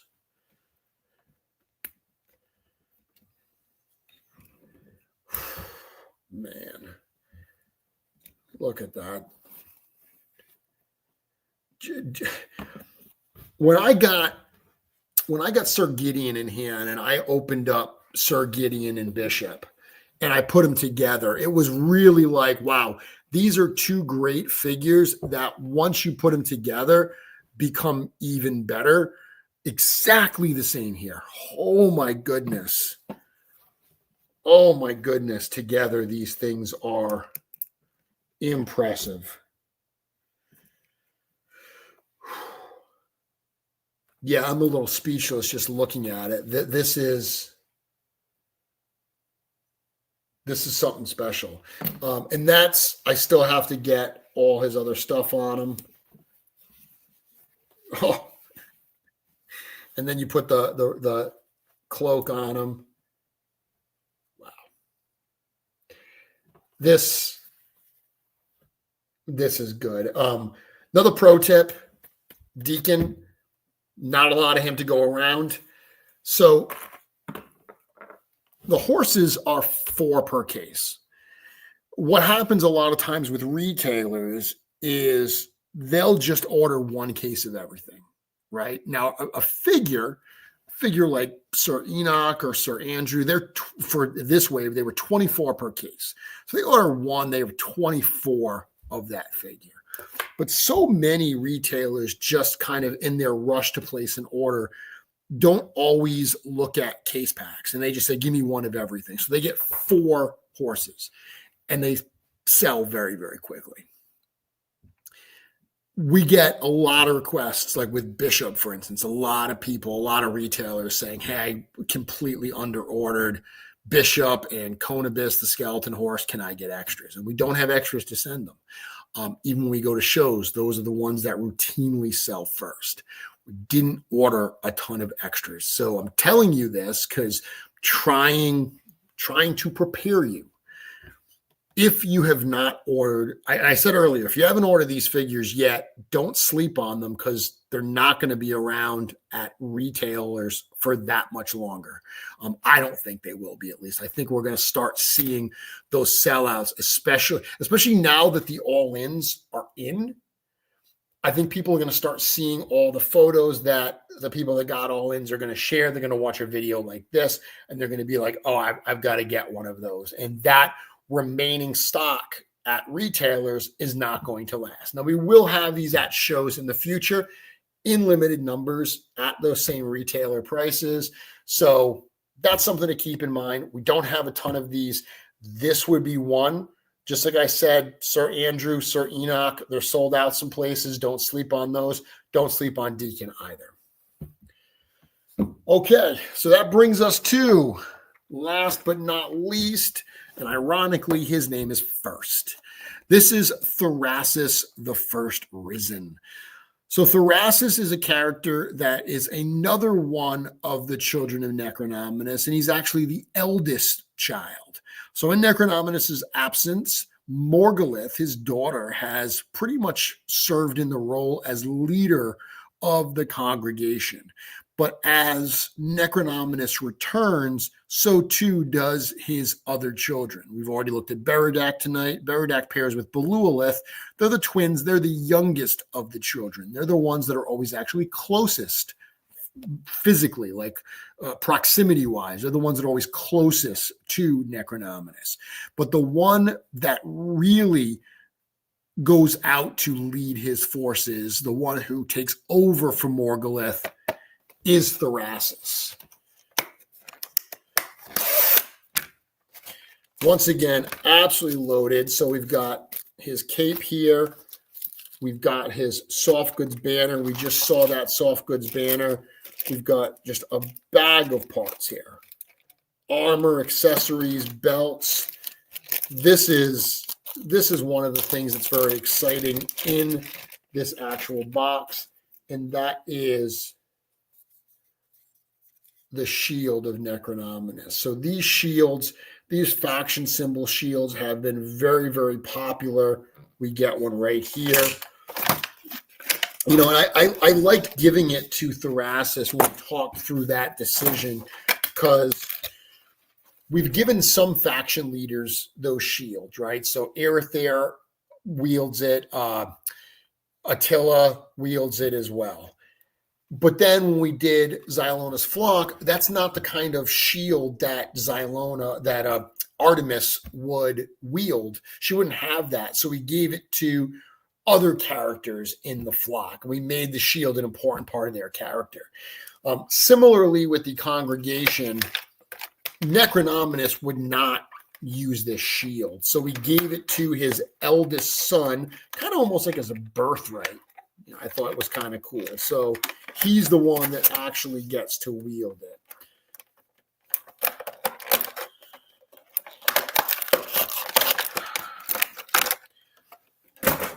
So right out of the gate, we've got, a cool mix here of armor and skeletal parts. Again, we've got one of those things I told you about, the loose bracelet armor pieces. So you can see his skeletal torso there, but we've got the ripped soft goods that looks very, very cool. So this is one, and I did see some people talking about this figure today in the Cabal, and it sounds like exactly what I expected. This is a figure that, as you fully kit him out, just looks that much cooler.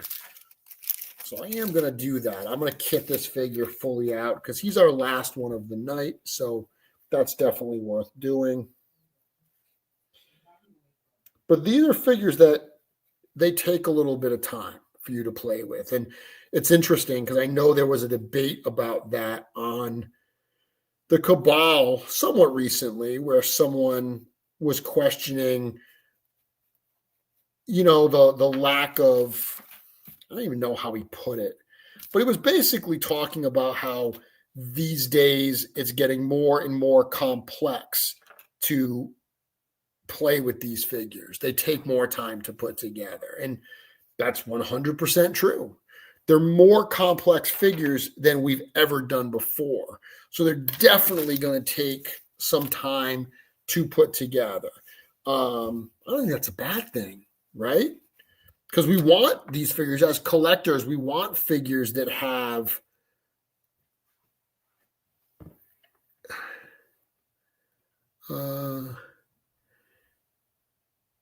see, I don't get that, Cloud. I don't get the I don't want to work to enjoy my toys. It's like not everything's cut from the same proverbial cloth, right? Like if you want a figure that you just pop it open and immediately can play with it, yeah, I mean, there's tons of toys out there that do that. But something that I personally say all the time that really frustrates me is judging things for what they aren't versus what they are. And like I said,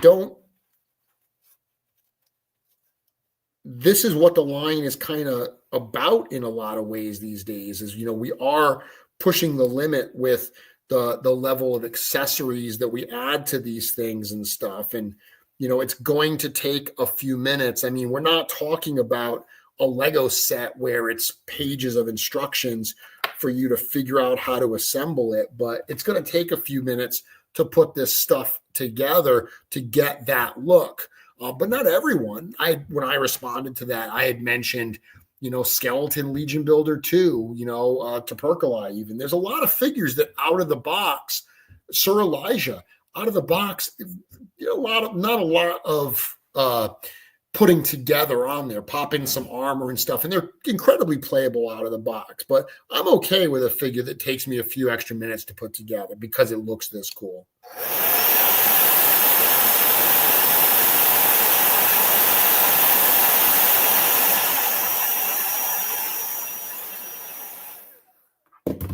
Okay.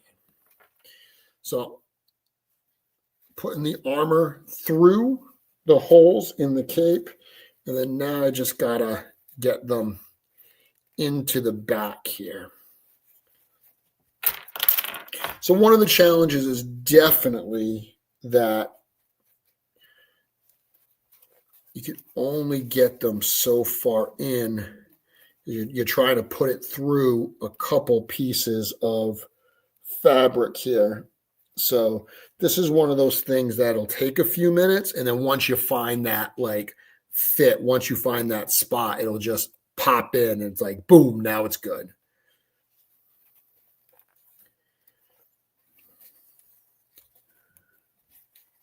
And it's funny, I got one in and the other one, I'm still just trying to find that like perfect fit. That feels good. Oh, how many times have you done this? You finally get the pauldrons in and you forgot to put the belt on. The belt is just sitting there and you're like, oh, I forgot to put that on.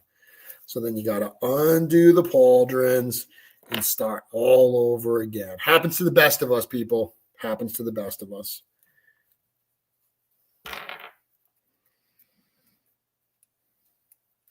So putting on the belts here.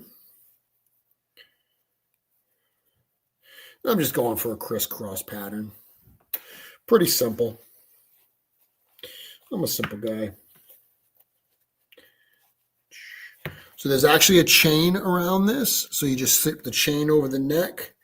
Like I said, find those ports for the pauldrons and then just plug those in. Out of the box, you're going to notice that the neck on Thorasis is pretty long. Like it looks awkwardly long. And it's just because it's meant to use these other pieces. Like you want to be able to have that fur around the cape and stuff. It's part of the full look of the figure. When everything's in, it really does flesh it out and look the way it's supposed to. So then you just got to figure out what pieces to use. So this is super cool, right? So the bottom of the flagpole is the same thing that we've seen for like the halberd in there. It's the bottom of the halberd. But the top, where normally that halberd thing would go, is a brand new piece that really transforms how this looks. And I put it together wrong. I actually put this flag around the halberd part. It doesn't actually go there. It goes around this new piece. And it's actually even easier to install on that new piece. So that's where it goes. And then you plug in to the halberd and you get that flag. And this is wired, so you can get some really cool movement out of this. Yeah. Very, very cool. Ironically, I'm probably not going to use, I don't even know where I put here we go. I'm probably not going to use the flag with Thorasis because I really like both the shield and the sword. So I want him to be wielding the shield and the sword. Even though the sword is one we've seen before, it's a big sword. It looks right in his hands. We wanted him to have a weapon that had a bit of substance to it. And he's got to have the shield. I mean, the shield is like the essential piece here, right?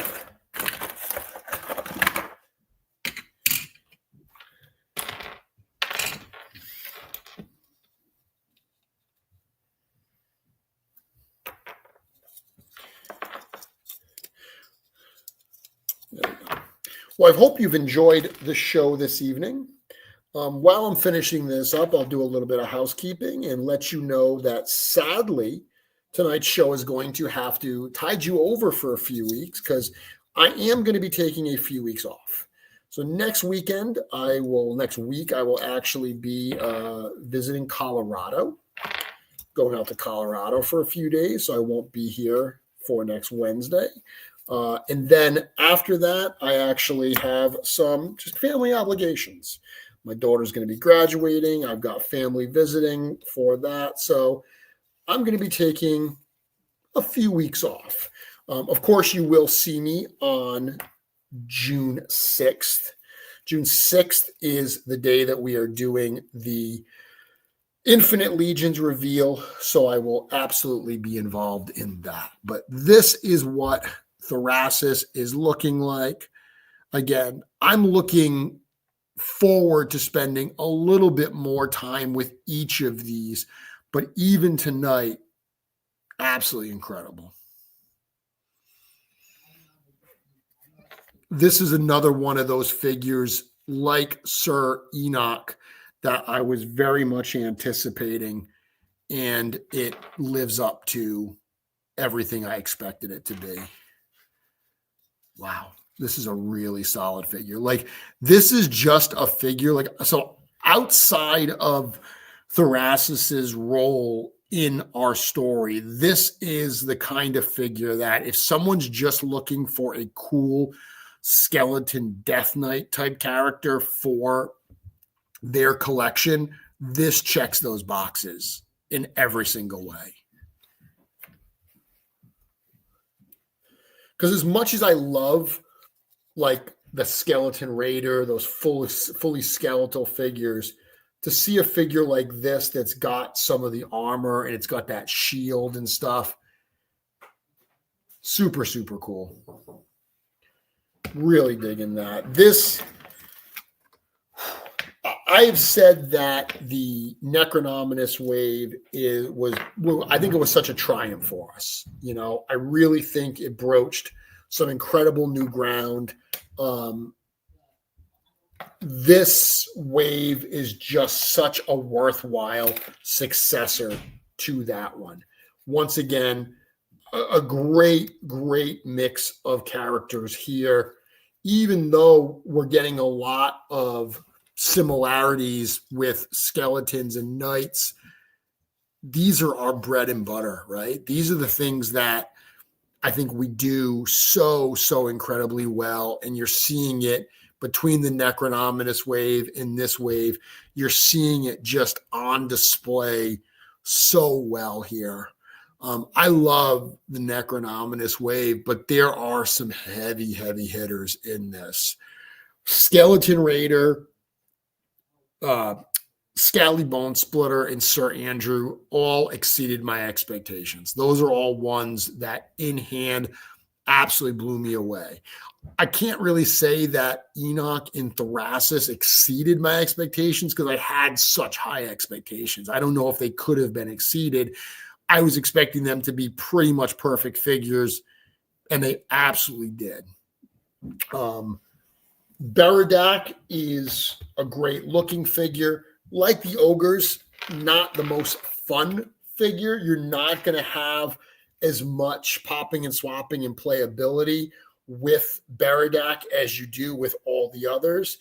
That being said, in Big Greg, cover your ears, this is probably my favorite ogre scale figure in the line so far. So that says a lot right there. I really dig that figure. Wing packs, head pack, accessory pack, really cool, adding, I think, a lot of playability and a lot of value into this set. There's been so much fun with messing with these skeleton parts that these just add to that fun, I think, in a really big way. I mean, that's all that. I mean, and then, like I said, 4 really cool reissues as well, especially if those are figures you didn't have in your collection. That's great. Oh, come on, Greg. Not unfriended. You wouldn't do that to me, buddy. So what do you guys think? What are some of the ones you are most looking forward to from this wave? Or those people who actually have it in hand, which figures have turned out to be your favorites? I'm curious. Your favorites and your biggest surprise. That's stuff that I'm curious about. I always love to know that. Chef Omar saying, excited about the reissues, don't have any of them. Yeah, I mean, that's always great. That's what it's all about. The Knights are my favorite. Dude, the Knights in this particular wave are absolutely stellar. Absolutely so incredible. I think I'm more excited after watching this show for AS6. Well, that's what it's all about, man. That's what it's all about, buddy. This wave is an absolute hit, says Cloud. I think Sir Andrew color looks better in hand versus pictures. Very hard color to capture in pictures for sure. Thoras, Scaling, Enoch are my top 3, but they're all great figures. Absolutely fair. Sir Enoch, Scaling, and the Raider are my top favorites. Interesting. Agree. Those are some awesome ones. Skeleton Barbarian looks more interesting. All-Stars were going to go out. They went out with a bang. Absolutely. And that's not to say that they won't ever come back. We've got to get to a point where it makes sense to do it again. Because, as we said last year, everyone obviously votes for the oldest and most expensive figures, which also tend to be some of our, more basic figures because they're from wave 1. We're 11 years past that at this point. Mythic Pizza in Zone A on Saturday, says Thomas. I love to hear that. I thought I was excited for Enoch. Now it's Sir Andrew. Gee, Ben, they're both absolutely stellar figures. Absolutely stellar. Like I said, for me, it's different because Enoch was one I was heavily anticipating. And again, not to say that I wasn't excited for this figure. It's just everyone's got figures that they're more excited for than others. In hand, and it's interesting because this figure is built like Sir Adalric. Sir Adalric was my big surprise of the Necronominus wave. It was the one I was the least excited for, and the one that in hand really, really surprised me. And it's the same thing happened here again with not really a similar build, but similar pauldrons in head. But this one of those figures, this is the one that in hand. I knew the color was going to be great because I love the Sir Galeron color, but yeah, this figure is a lot of fun. Just ordered Barodac after seeing it here. Hell yeah, that's what it's all about. Looking forward to a version 2 Howmare. Okay. Authors saying, got shipping notification. Mine is arriving tomorrow. Excellent. Enjoy that. Cloud saying Dark was a big surprise for me too. Yes, absolutely. Yeah, the face on this, Joe, I don't know if you're still in the chat, but I imagine that you were happy with how this ended up coming out. I think it's absolutely stunning. I think that face, the face paint on this is arguably the best I've seen in the line.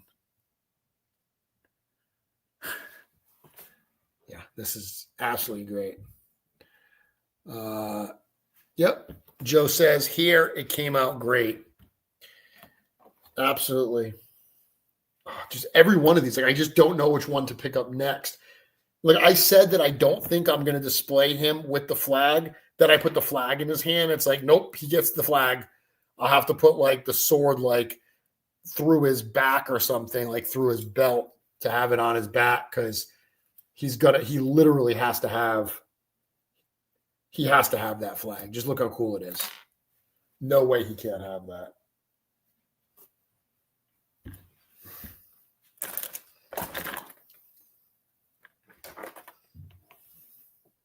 Dude, this one's fun. Like this is like a bring it to work and put it on your desk and play with it figure all day. And again, you get a figure like this. You get that heads pack. So let's pop out that orc skull. You know, boom. Something as simple as that. Now, bang. So much playability.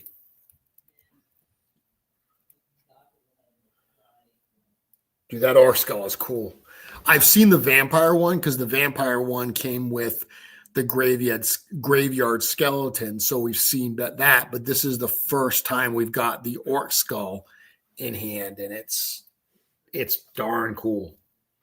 Darn cool. And again, you can pair this with the skeleton hand pack from the Necronominus wave, which is painted to match these colors as well. So if you want even, dude, I don't know why you need additional hands because literally, so all of my skeletons have hands on right now. And on the table, I count 1, 2, 3, 4, 5, 6, 7, 8, 9, 10. I count 10 extra, 11, 12, 13. I have 13 extra skeleton hands after opening this all in. So that's not, obviously, if I had a skeleton hands pack, that's more options as well. And it's probably some different options, like some of the bigger ones are in there. But these things are loaded, man. You get so much cool stuff with these. We just try not to suck, as Cornboy always says. Thank you all very much for joining me this evening for Mythic Conversations. I genuinely do not know when I will be back. Like I said, next few weeks are a little crazy, but if I don't come back and do a Wednesday night show before June 6th, I will see you there. Check out the Source Horseman website. Check out our social channels. We will be posting more information about that Infinite Legions reveal special and the pre-order that will follow at the end of that special. Again, that's the Infinite Legions Faden pre-order. Very excited to show you what we've got cooking for Infinite Legions, and very excited to be able to share Allstar 6 with you tonight. Thank you all very much for tuning in. Take it slow. I will talk to you all very soon. Good night, everybody.